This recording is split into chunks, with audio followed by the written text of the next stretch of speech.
ওই হকারের বাড়ির ওই যে বাচ্চা ছেলেটি বাচ্চা মেয়েটি মায়ের বুকের দুধ শুকিয়ে যাচ্ছে খাবার না পেয়ে, তাকে দুধের ব্যবস্থা করতে হবে, এটা রাষ্ট্রের দায়িত্ব। শুভেন্দুর সঙ্গে আলাপের পরে আমরা অপেক্ষায় ছিলাম যে কত সত্বর উনি আর একটা বিজেপির বি টিমের বিরোধী দলনেতা হবে। বামপন্থীদের মধ্যে অনেক লোক এমন থাকতে পারে যে যারা বামপন্থায় বিশ্বাসই করে না। কেউ ঘুগনি বেচে অট্টালিকা বানায় না, কেউ ঘুগনি বেচে ওই 24 ক্যারেট সোনা কিনে ব্যাংকে রাখেন না। ডাবল ইঞ্জিন সরকার ফুল ফোর্স দিয়ে গরিব মানুষকে খতম করার রাস্তায় নেমেছেন। যারা বাম রাজনীতি করেন, যারা মার্ক্সবাদী ভাবনায় বিশ্বাস করেন, তাদের লড়াই একটা হয় নিজের সঙ্গে, হ্যাঁ, একটা হয় সংগঠনের মধ্যে, আর হয় বৃহত্তর সমাজের মধ্যে। পুরনো বামপন্থী রাজনীতি করেছেন ঋতব্রত বন্দ্যোপাধ্যায়, এখন বিরোধী দলনেতা। কেমন লাগছে দেখতে পুরনো একজনকে আপনাদের দলে? দেখুন, যারা প্রতিদিন নীতি বদলায় তাদের কোনোদিনই নীতি ছিল না বলেই আমরা মনে করি। বামপন্থীদের মধ্যে অনেক লোক এমন থাকতে পারে যে যারা বামপন্থায় বিশ্বাসই করে না, কারণ এটা তো ওপেন থাকে আর প্রতিদিন চর্চার মধ্যে থাকে, প্রতিদিন এই সংশোধনের প্রক্রিয়া চলতে থাকে বা চলতে থাকা উচিত। এটাই বামপন্থীদের কাজ। আমরা বলি যারা বাম রাজনীতি করেন, যারা মার্ক্সবাদী ভাবনায় বিশ্বাস করেন, তাদের লড়াই একটা হয় নিজের সঙ্গে, হ্যাঁ, একটা হয় সংগঠনের মধ্যে, আর হয় বৃহত্তর সমাজের মধ্যে। তাহলে এই আত্মশুদ্ধিকরণ বা সংগঠনের মধ্যেকার এই লড়াই, এটা চলতেই থাকে। সেই লড়াইয়ে পরাজিত হয়েই তিনি দল থেকে বহিষ্কৃত হয়েছেন, আর তারপরেই যুক্ত হয়েছিলেন তৃণমূল দলে, যাকে আমি দল বলেই মনে করিনি কখনো। তাহলে বামপন্থী ভাবনার মানুষ যদি হতেন, তাহলে সঙ্গে সঙ্গে ওই একটা অপরচুনিস্টের দলে যুক্ত হতেন না। তাহলে বুঝে নিতে অসুবিধা নেই যে সেদিন তিনি অপরচুনিস্ট ছিলেন, সুবিধাবাদী ছিলেন। তাই তার সুবিধা যে মতনই আজকে যখন মমতা ব্যানার্জি ক্রাইসিসের মধ্যে, দলকে তো কখনো ভালোবাসেননি, নিজেকে ভালোবেসেছেন। হ্যাঁ, নিজেরকে ভালোবাসা মানে নিজেকে অর্থনৈতিকভাবে স্বাবলম্বী রাখা, নিজের বিলাসী জীবনযাপন, হ্যাঁ, বা এই সবই নিজের মধ্যে কনফাইন করা যে জীবন। আমি বিশ্লেষণে যাচ্ছি না, বুঝে নিন। সেইটার যার পক্ষে তিনি খুব তার স্বভাবসিদ্ধ ভঙ্গিতেই যেখানে যাওয়া উচিত সেখানেই গেছেন। ফলে শুভেন্দুর সঙ্গে আলাপের পরে আমরা অপেক্ষায় ছিলাম যে কত সত্বর উনি আর একটা বিজেপির বি টিমের বিরোধী দলনেতা হবে। পরপর দুটি দল থেকে সাসপেন্ড হলেন তিনি, কি বলবেন?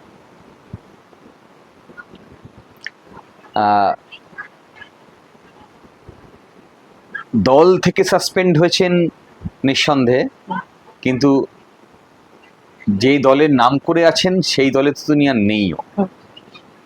সে কারণেই বললাম বিজেপির বি টিমে আছেন।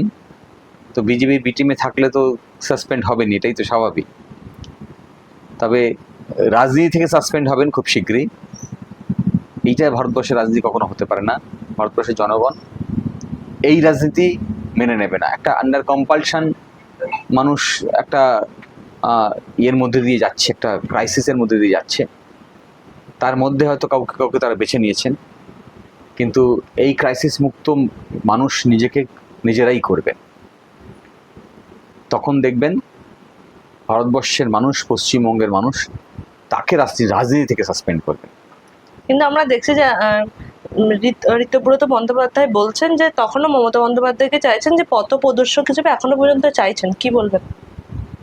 অভিষেক বন্দ্যোপাধ্যায়ের সাথে কোনো রকম কিছু রাখতে চাইছেন না, কিন্তু মমতা বন্দ্যোপাধ্যায় কি চাইছেন ঋতব্রত বন্দ্যোপাধ্যায়? কি বলবেন?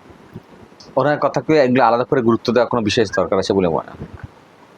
মমতা ব্যানার্জিকে উনি যদি নেত্রী ভাবতেন হুম।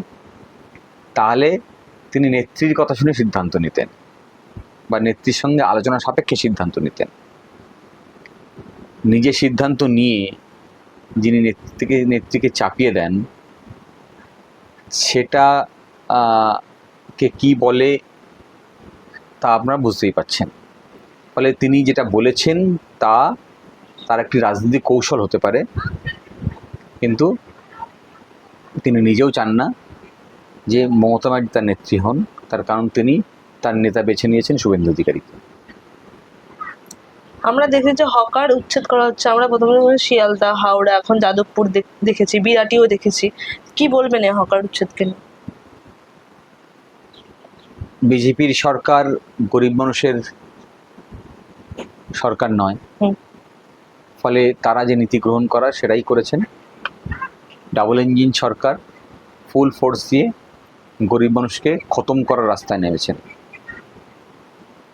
গরিব মানুষ তারা যদি সংঘবদ্ধ হয় তাহলে বিজেপির হয়তো সাময়িক পরাজয় হবে, কিন্তু আগামী দিনে বিজেপির সর্বনাশ হবে, সেটা নিয়ে কোনো সন্দেহ নেই। কিন্তু অপারেশন সানশাইন, যেটা 1996 সালে বামফ্রন্ট সরকার করেছিল, সেখানে বলেছিল যে রাস্তাটা পথচারীদের জন্য। তাহলে এখন বিজেপি সরকার একে বলছে, তাহলে রাম আর বাম একই হলো কি বলবেন? রাস্তা পথচারীদের জন্য, সেটা কি আপনি ডিনাই করেন? তাহলে আমরা কেউ অস্বীকার করি না রাস্তা পথচারীদের জন্য, কিন্তু সেই রাস্তার উপরে যখন কেউ বসে পড়ে তখন রাষ্ট্রের দায়িত্ব থাকে তাকে সঠিক জায়গায় প্লেস করে তাদের রুজি নিশ্চিত করতে পারে, তা নিশ্চিত করা। কেউ রাস্তায় বসে আছে মানে স্ব ইচ্ছায় রাস্তায় বসে নেই।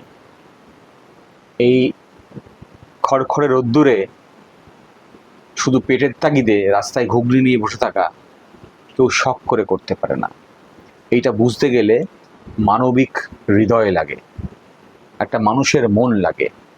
কিন্তু যারা এখন ক্ষমতায় আছেন তাদের মানুষের মন নেই, অমানবিক চরিত্র তারা বহন করেন। ফলে তারা এই গরিবের যন্ত্রণা বোঝার মতো ক্ষমতা রাখেন না।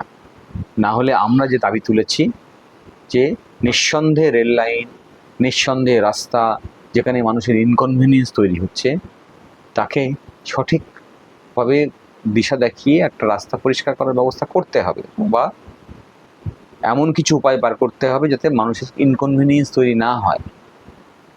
কিন্তু সেটা করতে হয় এই যারা গরিব মানুষ আছে তাদেরকে পুনর্বাসন দিয়ে। কারণ রাষ্ট্রের দায়িত্ব তো সকলের জন্য কাজ নিশ্চিত করা। মানুষ তো কাজ তো আমরা তৈরি করতে পারি না, কাজ তৈরি করতে পারে কে? বড় ইন্ডাস্ট্রি হলে কাজ তৈরি হয়, স্কুল কলেজ হসপিটাল তৈরি হলে কাজ তৈরি হয়, কৃষিকাজ ভালো হলে কাজ তৈরি হয়।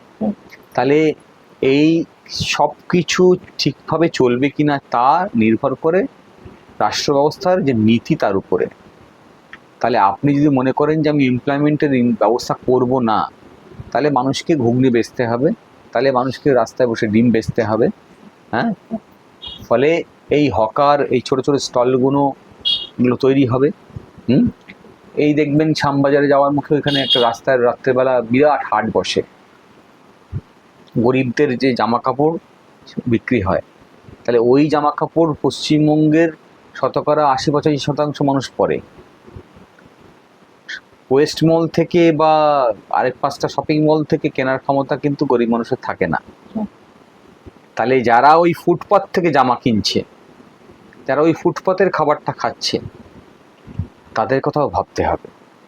তাহলে তার জন্যে বামপন্থীরা যেমন করেছিলেন রিহ্যাবিলিটেশনের ব্যবস্থা, সেই একই দাবি আমরা করছি নতুন রাষ্ট্র ব্যবস্থার দায়িত্বে যারা আছেন সেই বিজেপি সরকারের কাছে, যে পুনর্বাসনের ব্যবস্থা করুন। পুনর্বাসন মানে হচ্ছে সঠিক জায়গার পুনর্বাসন। হ্যাঁ, তা সেইভাবেই ব্যবস্থা করার দাবি আমরা রেখেছি। কিন্তু সেই ব্যবস্থা না করেই রাতারাতি যে তুলে দেওয়া হচ্ছে, ভাবতে পারেন ওই বাড়ির বাচ্চাটিকে খাবে? আমাদের বাড়িতেও তো আমাদের বাচ্চারা আছে। তার মানে কারণ হচ্ছে যে আমি হাইকোর্টের উকিল, তার কারণ হচ্ছে যে আপনি সাংবাদিকতা করে কিছু পয়সা রোজগার করেন, আপনাদের বাচ্চাদের নিশ্চিন্তে ঘুমাবে, আর পাশের বাচ্চাটি, যে বাচ্চাটি এখনো কথা বলতে শেখেনি, যে তার পেটের খিদে পেলে তার যন্ত্রণার কথা মনের ভাষায় প্রকাশ করতে পারে না, তাকে প্রসব মৃত্যু বরণ করতে হবে?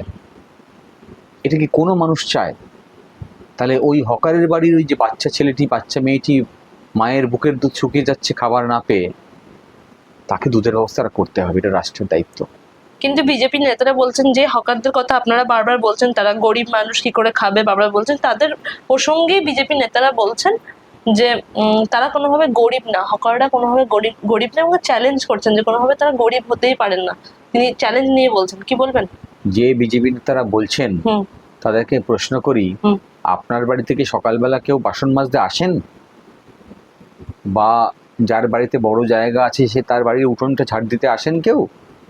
নাকি আপনার বাড়ির বউ বাচ্চাদের দিয়েই ঝাড় দেওয়া করান? তাহলে যারা ওই মেড সার্ভেন্টের কাজটা করেন, যারা ওই ফুটপাতে ওই জামাকাপড় বিক্রি করেন, তাদের সঙ্গে যারা সম্পর্ক রাখেন তারা জানেন যে তারা গরিব কিনা। হ্যাঁ, এমনও আছে হকারে কাজ করে যারা হয়তো মাসে 2টো বা 3টে পোশাক পরেই তাদের দিন কেটে যায়। একটা জামা কেচে দিয়ে ওই একই জামা পরে আবার পরের দিন যেতে হয়। হ্যাঁ, এই লেভেলের গরিব আছে। হ্যাঁ, দিনে হয়তো 100-150 টাকা রোজগার করছে, 200 টাকা রোজগার করছে বা 500 টাকা রোজগার করছে। কেউ ঘুগনি বেচে অট্টালিকা বানায় না, কেউ ঘুগনি বেচে ওই 24 ক্যারেট সোনা কিনে ব্যাংকে রাখেন না। হ্যাঁ, বা ওই জুয়েলারি বানান না, বা ব্যাংকে টাকা জমান না। তারা ওইখানে ওই ঘুগনি বেচে 1 টাকা 2 টাকা করে জমিয়ে ছেলে মেয়ের লেখাপড়া শেখান। আর আজকে যা সরকারি শিক্ষাও বন্ধ হয়ে যাচ্ছে, তাদের শিক্ষাটাও বন্ধ হয়ে যাচ্ছে। ফলে যারা এইসব কথা বলছেন তারা পাগলের প্রলাপ বকছেন, তাদের সঙ্গে বাস্তবের কোনো সম্পর্ক নেই। এই যে হকারদেরকে উচ্ছেদ করা হচ্ছে, কোনোভাবে কি বিজেপি আদানি আম্বানিকে সুবিধা পাইয়ে দিতে এরকম করছেন, হকারকে উচ্ছেদ করছেন? কোনো সন্দেহ নেই যে গরিব মানুষের এই দোকানগুলোকে বন্ধ করে দেওয়া মানে একটা অংশের লোক বাধ্য হবে অপেক্ষাকৃত যেখানে দাম বেশি সেই সব শপিং মল থেকে জিনিসপত্র কিনতে বাধ্য করানো। ঘুরপথে এই সব বড় বড় পুঁজিপতিদেরকে সাহায্য করা, এটাই তো ওদের উদ্দেশ্য। হ্যাঁ, গরিব মানুষের উপরে নির্যাতন নিপীড়ন, তার অর্থই হচ্ছে ঘুরপথে যারা অপেক্ষাকৃত ধনী তাদেরকে সুবিধা পাইয়ে দেওয়া।